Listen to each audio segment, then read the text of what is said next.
I was serious. So we're going to talk a little bit about hockey.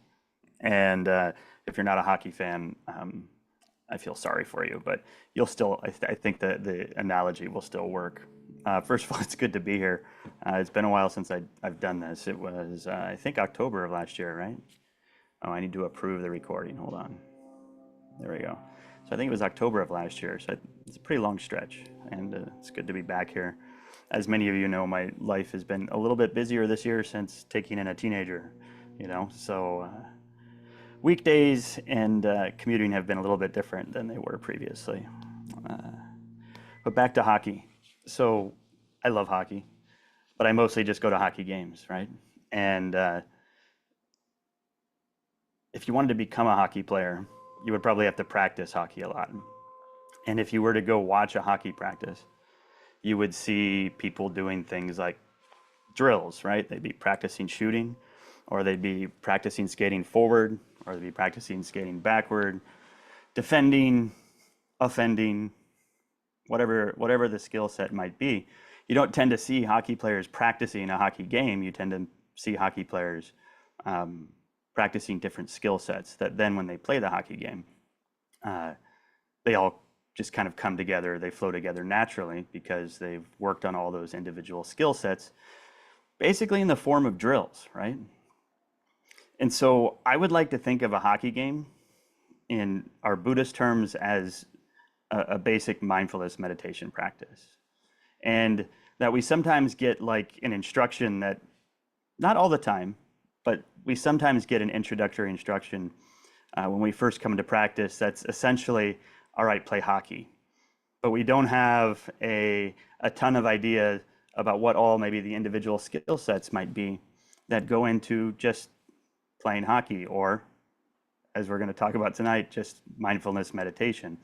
So the goal tonight is to maybe play with a few drills or individual components of a beginning mindfulness meditation practice, and basically experiment with things that we could do in our day-to-day lives, but also things we can do in 1 minute, 2 minute, 3 minute, 5 minute increments to develop the skill set for practicing mindfulness meditation. Obviously, this is geared towards, I know there's some seasoned practitioners in the room here, but this is a talk that's geared a little bit towards beginners. But I've also found that I always learn things that are new, that are useful when I return to listening to beginning style meditation talks, Dharma teachings, things like that. In fact, some of this stuff tonight is a direct result of a training that I'm in where we're having to learn and listen to and learn to teach basic mindfulness skills.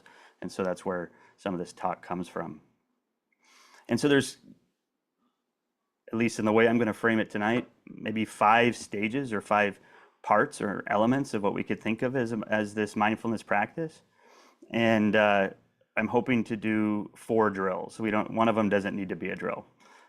One of them, it just requires an explanation. So that first thing that I think is important when we come to practice, and that is important when we sit down to meditate, is setting an intention. And sometimes a teacher will recommend intentions that kind of have like a far-reaching goal and a noble goal. Sometimes it's to lessen my own suffering. Sometimes it's to find a general sense of calm. Sometimes it's to alleviate the suffering of other people, and those are all noble and worthy. I don't know if you can hear the car racing by or not. These things happen. And those are all noble and worthy intentions, but I like to also set what might be called a micro intention. And that might be just the intention for that practice that particular day, right? So if we're going to sit for 10 minutes or 20 minutes, we set the intention to be mindful of, and you insert whatever it is you're going to be mindful of. And so for today, the way we'll practice, we're gonna work with breath and body. And so I'll set the intention for us today, but this is something you would do on your own typically. But today we're going to practice with mindfulness of breath and mindfulness of the body. Now we're going to circle back to intention towards the end of the discussion, but I want that to be kind of like the way we begin practice. Sometimes folks will sit down to meditate, and they might get 5 or 10 minutes into a sit, and they're like, "Now, what was I gonna do today? Like, what was I here for?"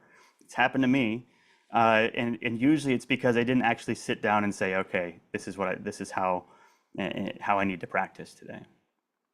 So I think an important part of mindfulness practice is actually establishing what we're going to be mindful of, whether that's narrow or whether that's wide. So that's the first thing, intention. Now, the next thing I think that comes into play in practice, and we've heard it before, is the word grounding.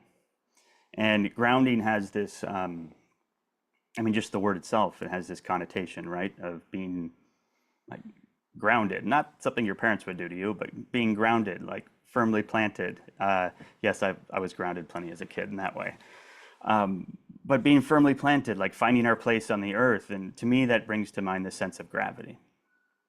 So when I was a kid, and I'm thinking, I don't know, 8, 9, 10 years old, somewhere in that realm, my parents used to fight a lot. And I'm not talking about like physical violence. I'm talking about just a lot of like verbal abuse, a lot of screaming, a lot of yelling, a lot of slamming of doors and things like that.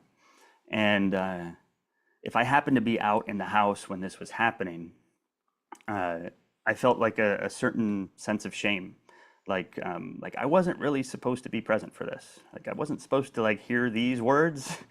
I wasn't supposed to hear my dad say that, and I wasn't supposed to hear my mom say that. And so I wanted to hide. And what I would do is I'd retreat to my bedroom, and I'd shut the door, and I'd lay in my bed, and I'd listen to the sounds of my parents' voices reverberating through the house. And I wouldn't be able to hear their words, but I could hear like the muffled tones of the yelling. And sometimes it would like settle down, and then it would tone up a little bit again, and then it'd settle down, and eventually it would cease, you know. Maybe you'd hear a door slam, and that meant you knew somebody went behind the door. And then that was going to be the end of that.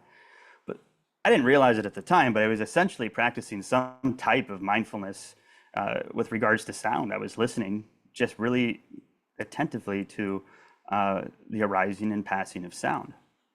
But on one particular occasion, and it's an occasion that repeated itself after the first time, I was laying on my side, and I kind of had my elbow, and I probably have to demonstrate it.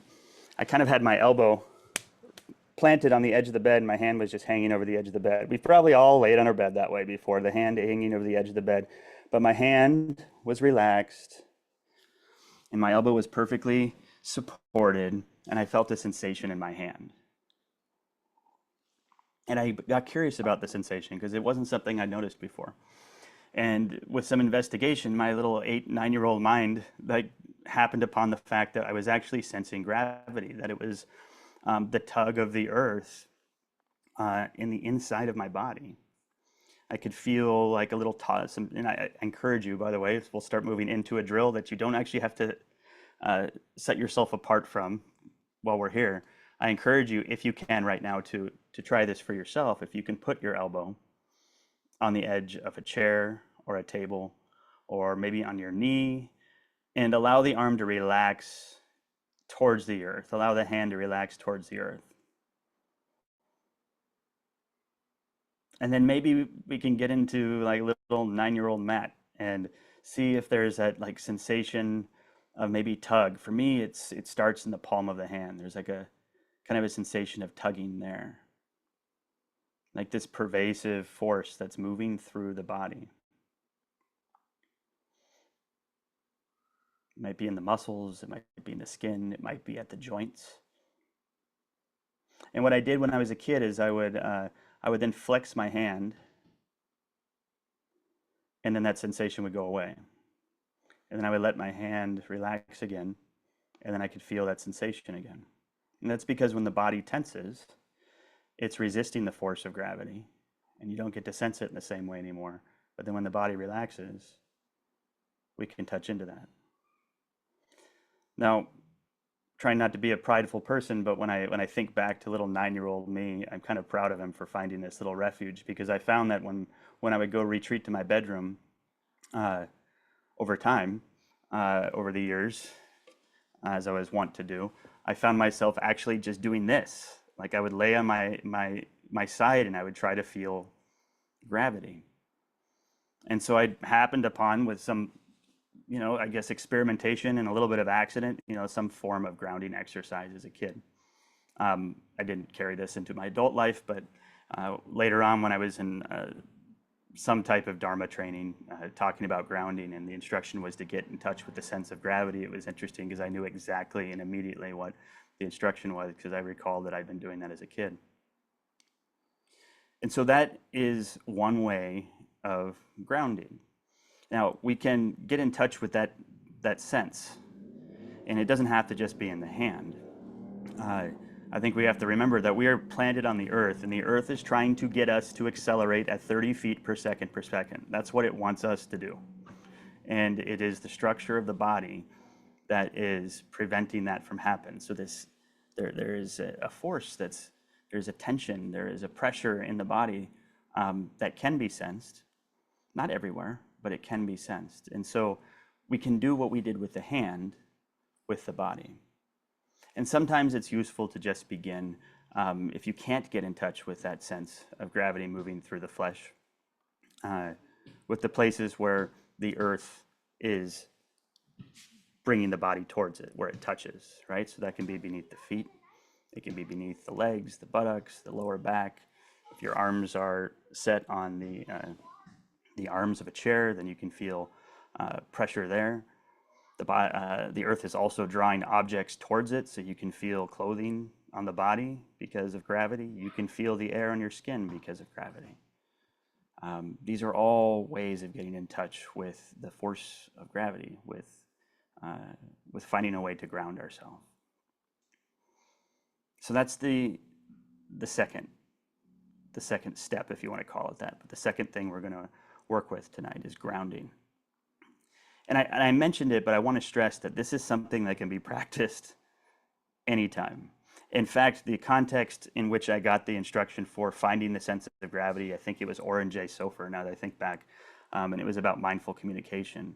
And the fact that particularly when we're getting ready to, or we're engaged in conversation that is potentially or is currently difficult or requires, some higher degree of resourcing, getting in touch with the sense of gravity in the body is a great way of staying present during conversation. That's the context it was in.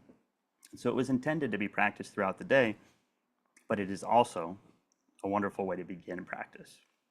So when we first sit down on the cushion, after we've set our intention, getting grounded is a wonderful way to begin practice.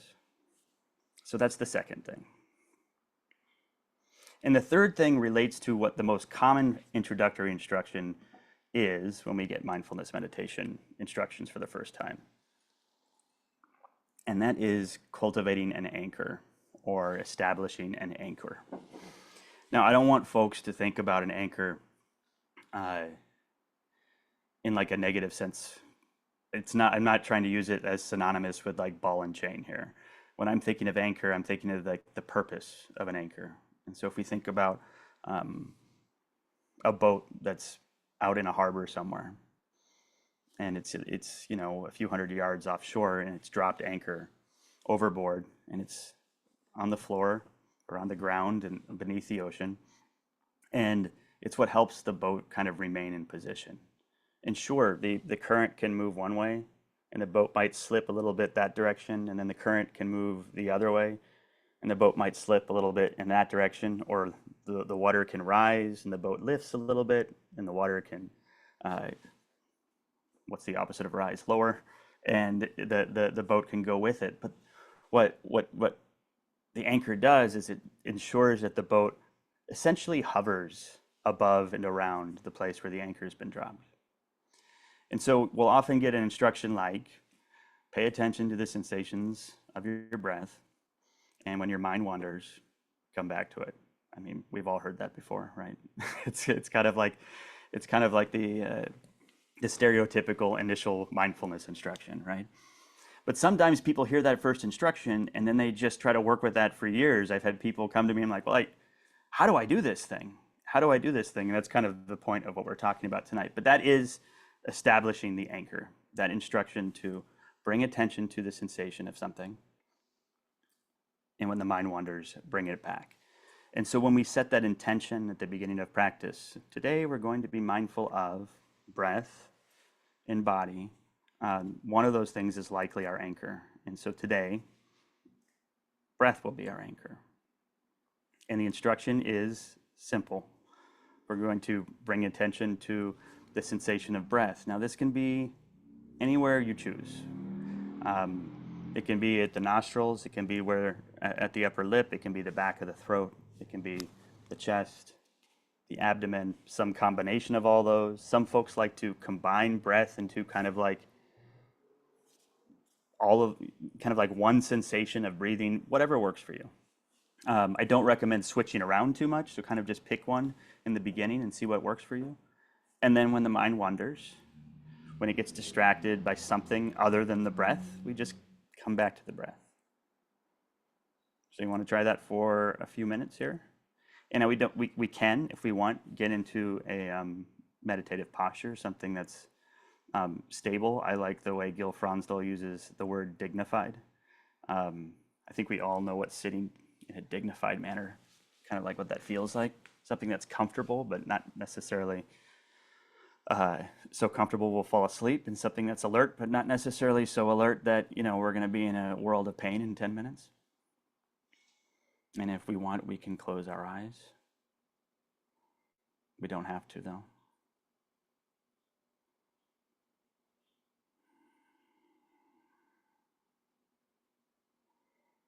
And allow the breath to do its thing naturally. No need to control it.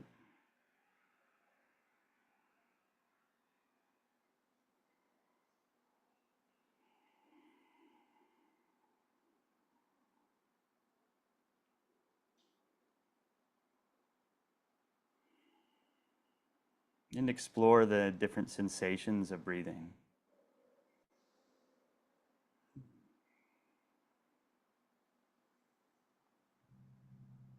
Find a place where the mind just naturally feels comfortable keeping attention on breath. From the nose all the way down to the abdomen, whatever feels best.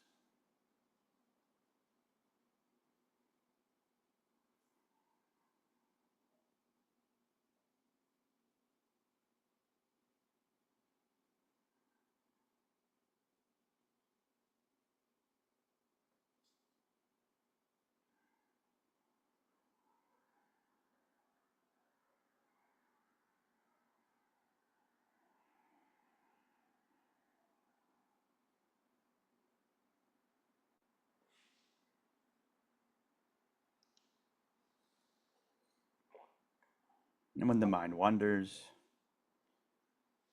when a sensation outside of the breath draws our attention or distracts us, this is fine. This is normal. But return to the breath.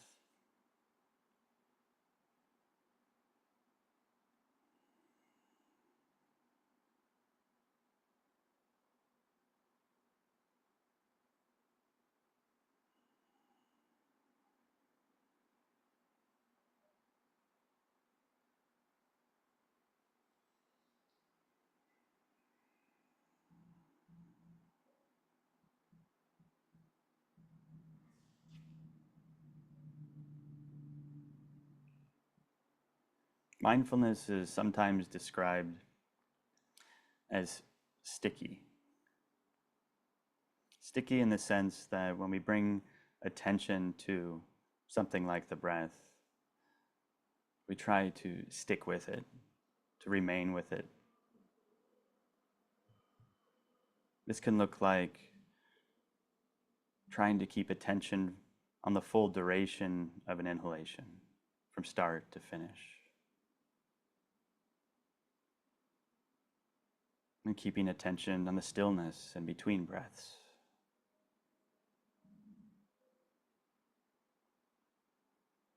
Attention to the full exhalation from start to finish.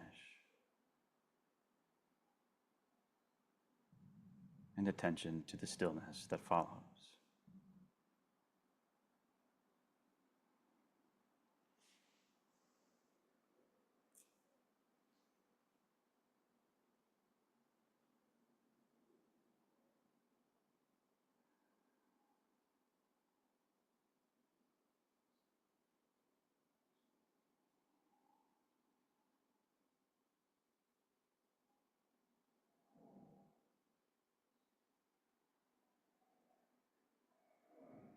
And if the mind wanders, we just bring it back to breath.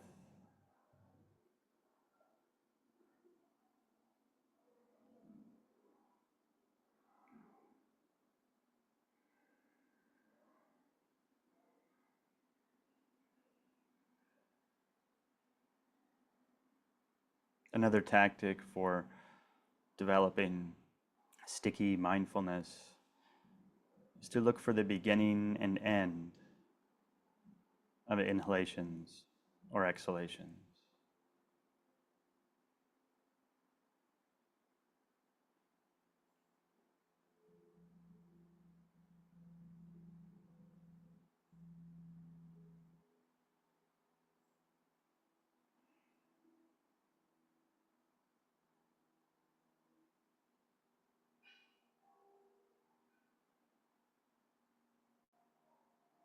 If the mind wanders often,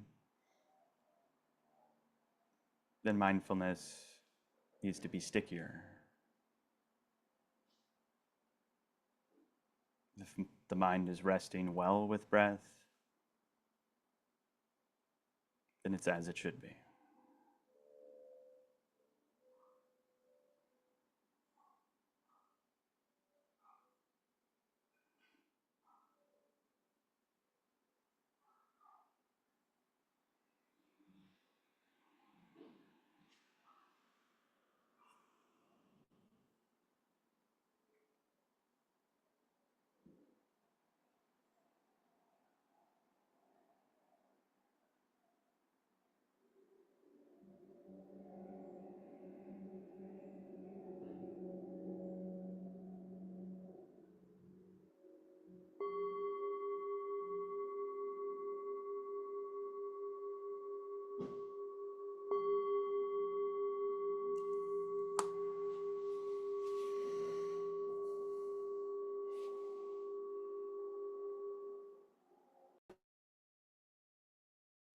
And that's just a taste of working with an anchor.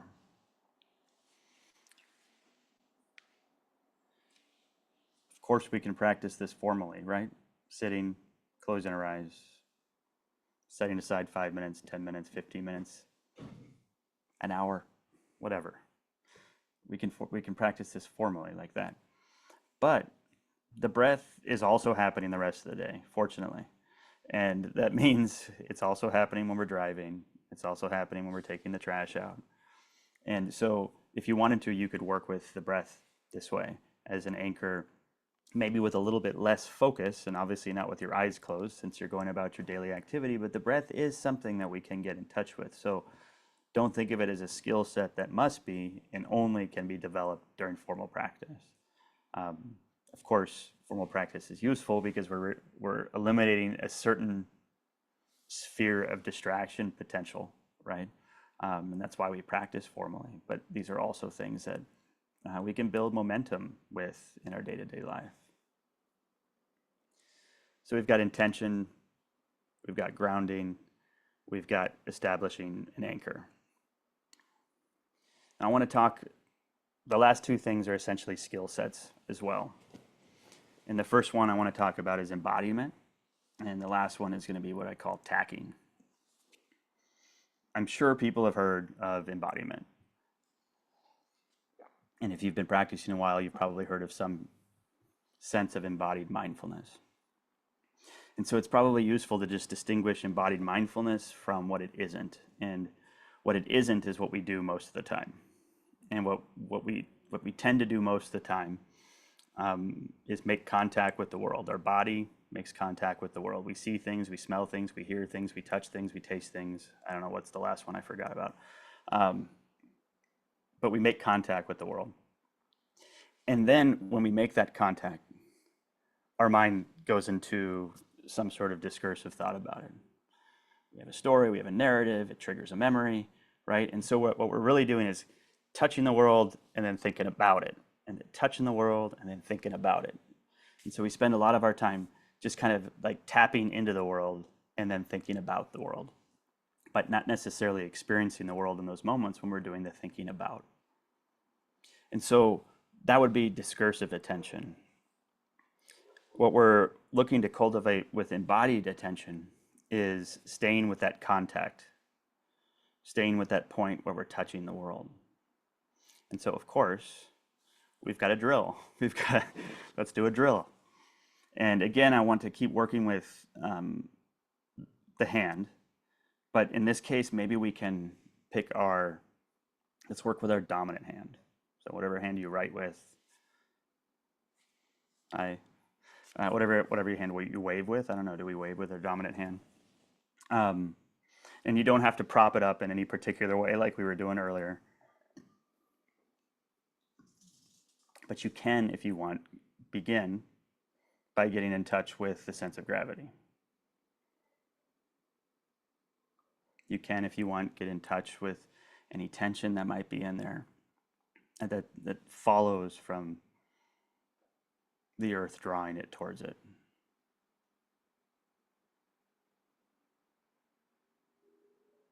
Is there tension in there?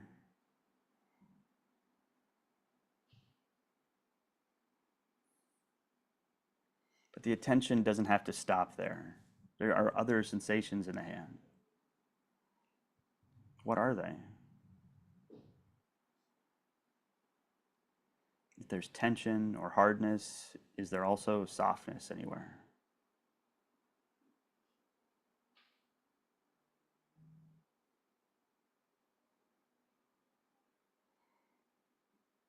Is there coolness or warmth on the skin where it makes contact with the air?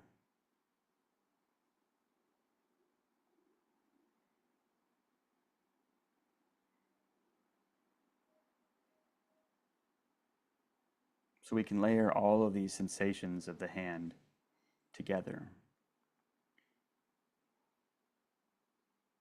We can also do something like a body scan with the hand, bringing attention to the tip of the pinky and the base of the pinky. Attention to the tip of the ring finger and the base of the ring finger. Attention to the tip of the middle finger and the base of the middle finger. Attention to the tip of the index finger and the base of the index finger. Attention to the tip of the thumb and the base of the thumb. Attention to the palm, the back of the hand, even the wrist.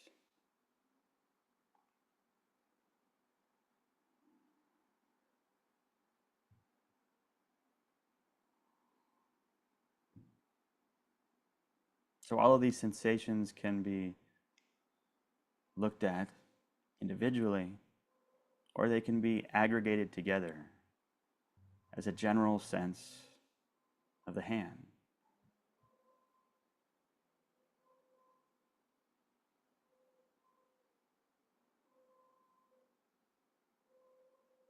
What is it like for a hand to just be a hand?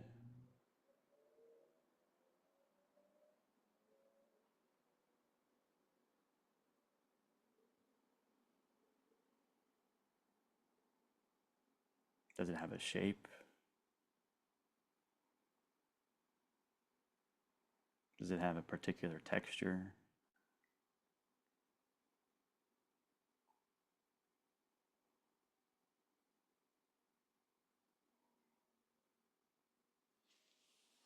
Is there any energetic quality to it?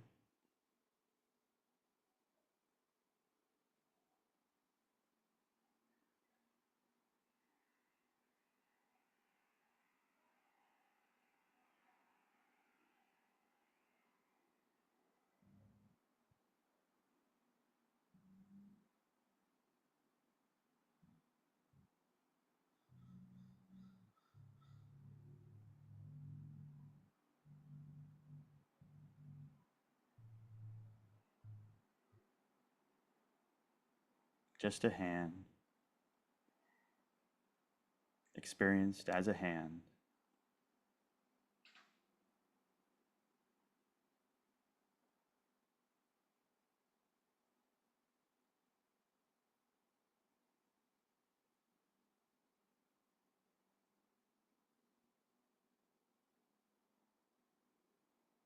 And if we took a meditative posture or stance for this, feel free to open eyes and whatnot. And I invite you to briefly just compare your dominant hand from the other hand. Not by looking at them, but by feeling into them. Is there a difference between the hand you brought attention to and the hand that you didn't? Is there any general sensation that feels different?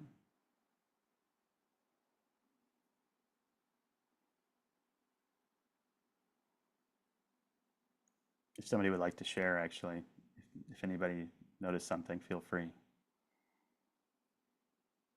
I feel like my dominant hand feels heavier and maybe just more present than my other hand. Thank you. Anybody else?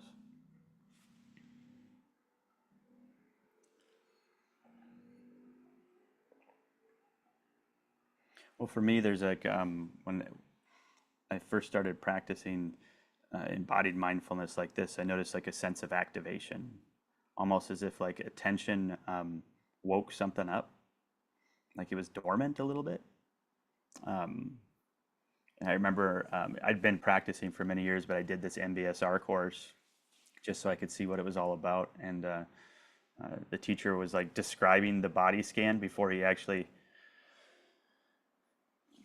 guided a body scan. And I was with Noel as well. We were doing it together, and we both commented on our way home that, hey, when he mentioned toe, did you notice your toe activate? I'm like, me too. You had that happen? Like almost like when we practice, we start to almost automatically, when like with even the mention of one of our parts of the body, it's almost like there's an activation that can come with it.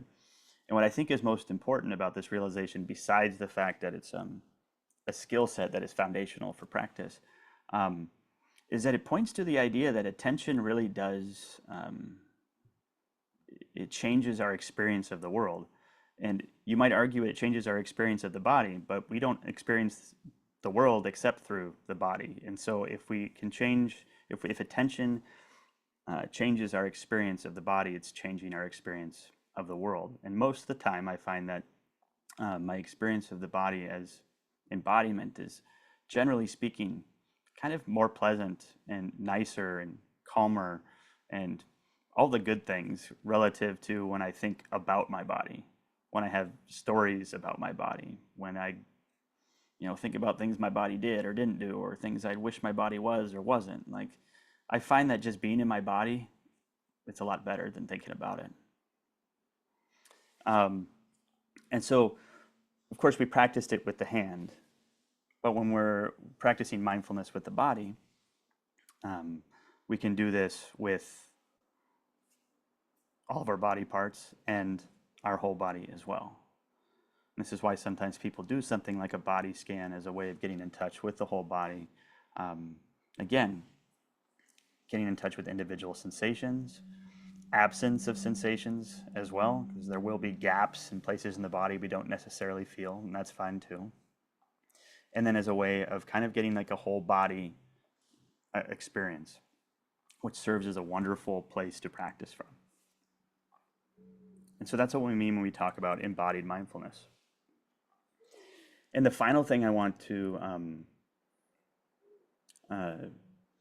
discuss and practice a little bit with tonight is something I call tacking, or attentional tacking. Now, I'm not a sailor, and I already used a nautical metaphor earlier when we were talking about the anchor, but I'm not much of a sailor, but I did try a sailboat when I was like a teenager at a camp, summer camp in the Sierras. And it was at a place called Loon Lake, and they gave us these little teeny boats and with a little sail on it, and they gave us the basics of sailing a boat. Now, of course, when the wind is at your back, everything's great, right? Because if you're going the direction the wind is blowing, you are in good shape. You kind of put the sail a certain way, and the wind takes you away. But what about when you have to pop a U-turn and sail the opposite direction right into the wind? It changes a little bit then. And so you have to do something called tacking. And so you clearly need to get to the side of the lake from where the wind is coming, but you can't sail directly into it. But you are always going to still be sailing kind of in the direction of the wind. So you have to sail at an angle to the wind, like we'll call it a 30-degree angle, something like that. And of course, if you're a good sailor, you know what the angle needs to be. I can't give that to you. But you sail at an angle, and then when you've gone too far off the main course, the direction you want to go, you tack the opposite direction into the direction of the wind.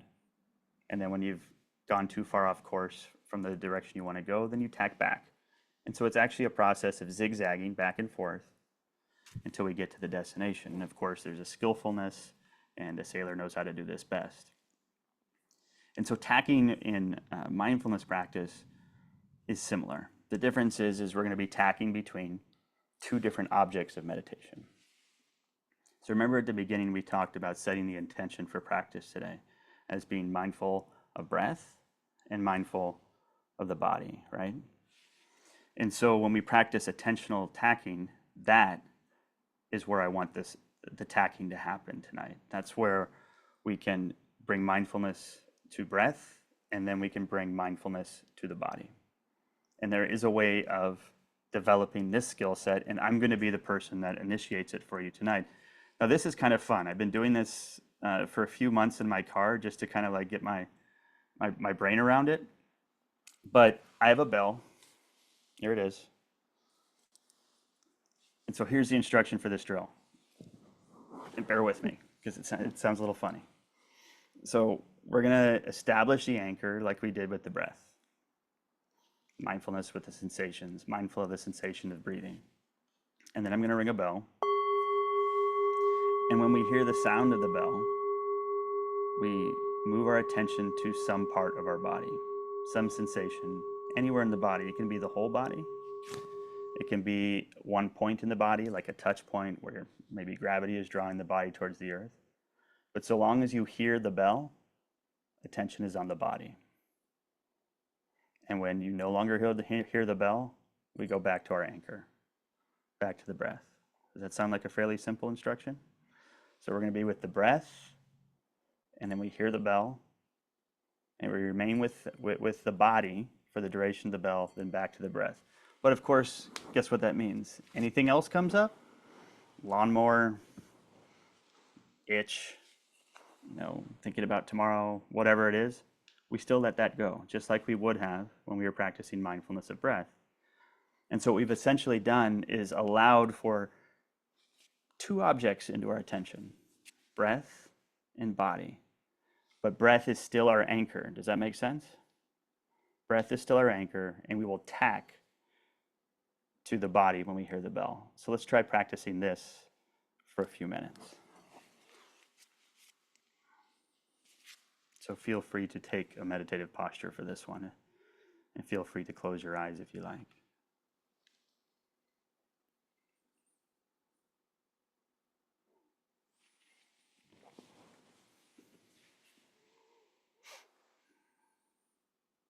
Bringing attention to the sensation of breath, wherever the mind finds it most comfortable to rest.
And with the next sound of the bell, feel free to open the eyes if they're closed. Become open to the Zoom community once again.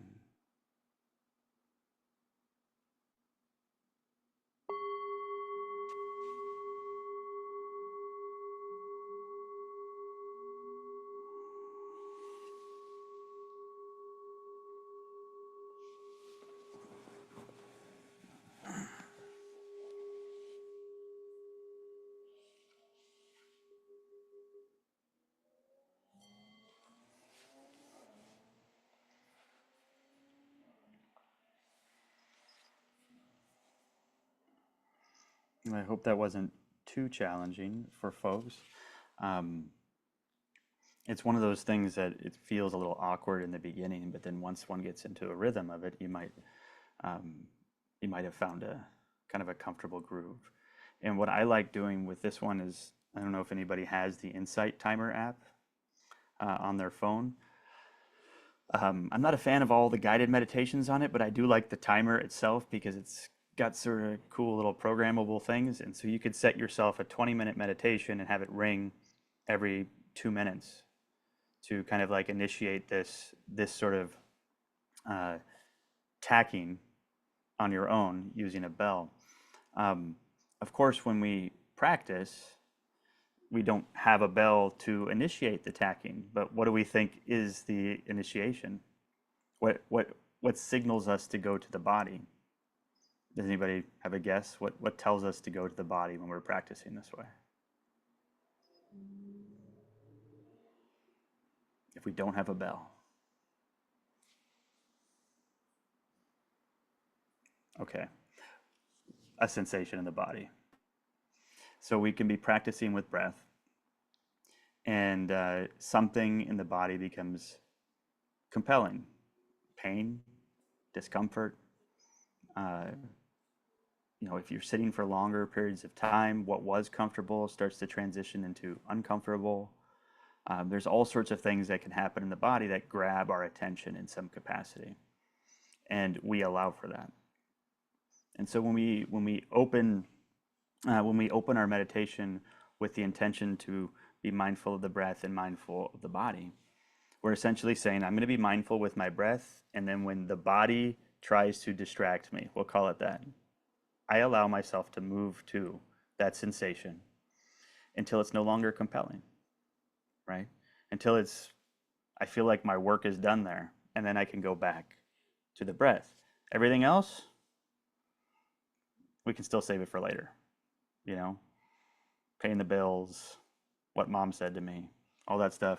We can still save that for later. But for now, it's breath and it's body. Now there's a sutta, and I don't remember the name of the sutta, a Buddhist scripture. I don't remember the name of it, but in it, the Buddha likens mindfulness to a gatekeeper.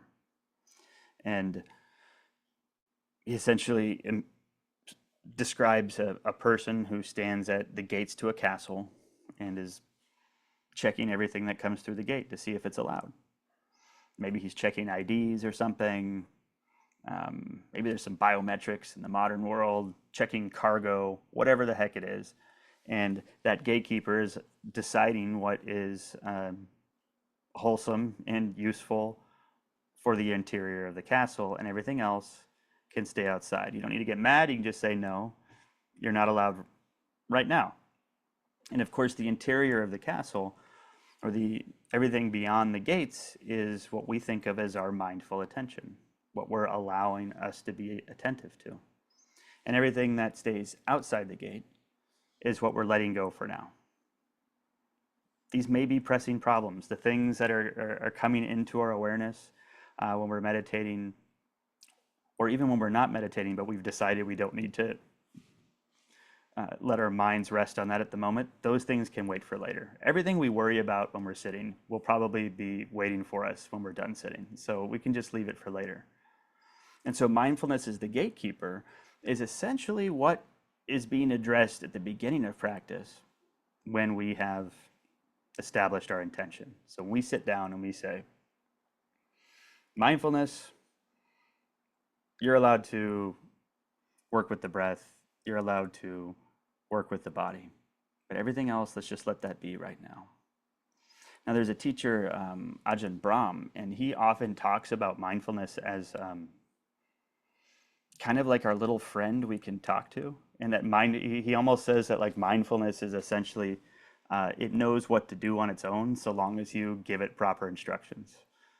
Almost as if we have this natural capacity to allow certain things and not allow certain things into our attention, but most of the time we haven't given our attention any instructions. And so this is where that intention setting at the beginning of practice is so important, when we say, you know what, this is cool, everything else can wait. And so breath and body are cool, and everything else can wait.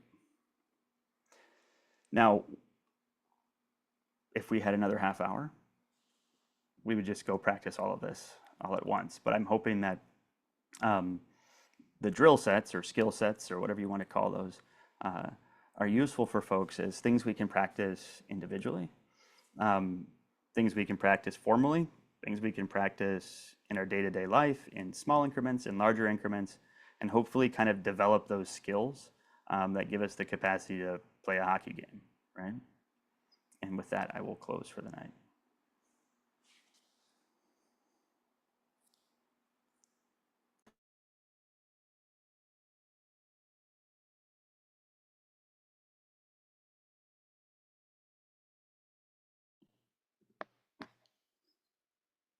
Thank you, Matt, for that wonderful teaching.